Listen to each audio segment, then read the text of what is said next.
ጥንታዊ ታሪኮች እንደሚናገሩት የግራዋ ቅጠል ከወባ ጀምሮ ለታይፎይድ፣ ለስኳር፣ ለተቅማጥ፣ ለቲቢ፣ ለኩላሊት በሽታና ለኩላሊት ጠጠር ከዛ ጅንጅብል፣ ካይን ፔፐር ትንሽ ብቻውን የሚበቃው እርድ ባቄላ በጣም ብዙ ለሰውነታችን የሚጠቅሙ ነገሮችን ያዘ ስለሆነ ሰውነታችሁ ሳይጎዳ ፊታችሁ ሳይጎዳ ቆዳችሁ ሳይጨማደድ እንድትከሱ ይረዳችኋል። ይህ መላ ከ429 ሺህ በላይ ተመልካቾች ከ17 ሺህ በላይ ላይክ አግኝቷል። ከሶሻል ሚዲያ የተገኙ የተመረጡ 3 ህይወትን ቀለል የሚያደርጉ ብልሃቶች በመስኮቴ ማጋራበት መላ ትሬንዲንግ ተጀመረ።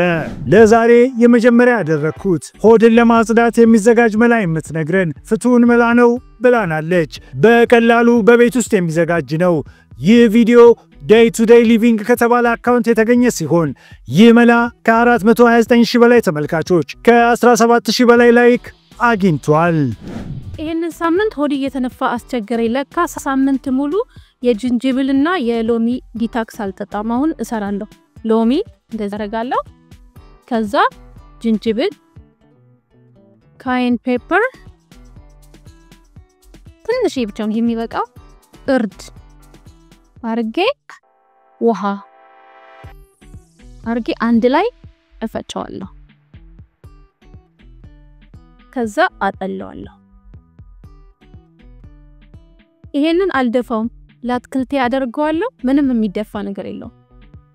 ይሄ ለሆድ ብቻ አይደለም ለፀጉር፣ ለቆዳ፣ ለአእምሮ፣ ለስትረስ ብዙ በቃ ተአምረኛ ሆነ መጠጥ ነው። ጨጓራ ካለባችሁ ግን ትንሽዬ በማንኪያ ያደረጋችሁ ብዙ ውሃ ላይ እየበረዛችሁ መጠጣት ትችላላችሁ። በጣም እንደዚህ ብዙ መጠጣት አይተበክባችሁ።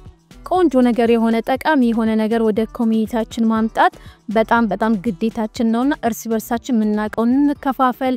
ያየነው ጠቃሚ የሚለውን ነገር ወደ ኮሚኒቲ ወደ የኛ ሀበሻ ህብረተሰብ ማምጣት እንሞክር። በዚህ መላ ላይ አስተያየታችሁን አስፍሩልን።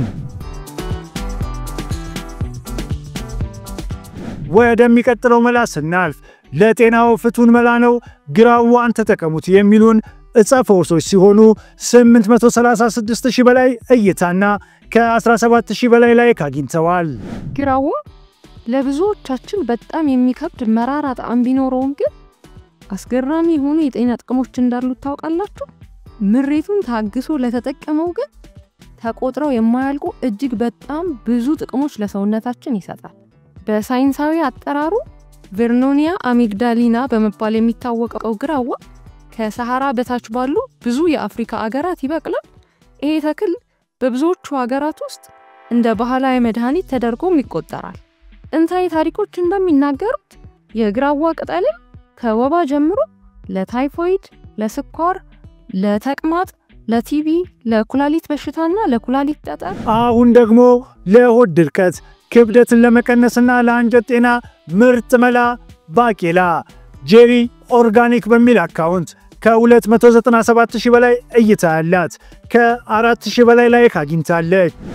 ለሆድ ድርቀትና እንዲሁም ደግሞ ክብደትን ለመቀነስ የሚረዳን እዚህ ጋር የምታዩት ባቄላ አንድ ጭብጥ ባቄላ ቀቀላችሁ በደንብ እንዳሹቅ ካዘጋጃችሁ በኋላ እዚህ ጋር የምታዩት እንግዲህ ቀቅዬው እንዳሹቅ አመስ አድርጌዋለሁ። ከዛ ሩብ የሻይ ማንኪያ እርድ እንደገና ደግሞ በጣም ትንሽ ከሩብም ሩብ ቆንዶ በርበሬ ሁለቱን አንድ ላይ እንዲሁም ደግሞ ኦሊቭ ኦይል ወይም ደግሞ ማንኛውም ኦይል ሊሆን ይችላል ሩብ የሻይ ማንኪያ ጋር አንድ ላይ ድብልቅ ካረጋችሁ በኋላ ማታ ከመተኛታችሁ በፊት ወይም ደግሞ እራታችሁን ይሄንን ብቻ በመውሰድ ለ10 ተከታታይ ቀን ይሞክሩት።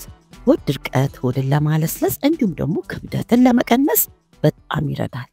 ባቄላ በጣም ብዙ ለሰውነታችን የሚጠቅሙ ነገሮችን ያዘ ስለሆነ ሰውነታችሁ ሳይጎዳ ፊታችሁ ሳይጎዳ ቆዳችሁ ሳይጨማደድ እንድትከሱ ይረዳችኋል። መልካም የተባረከ ቀን ይሁን። ስለተከታተላችሁኝ ከልብ እያመሰገንኩ ይህ መላ ለሌሎች እንዲደርስና የሁላችንም ሕይወት ቀለል እንዲል ደግሞ ሼር ማድረጉ እንዳይረሳ።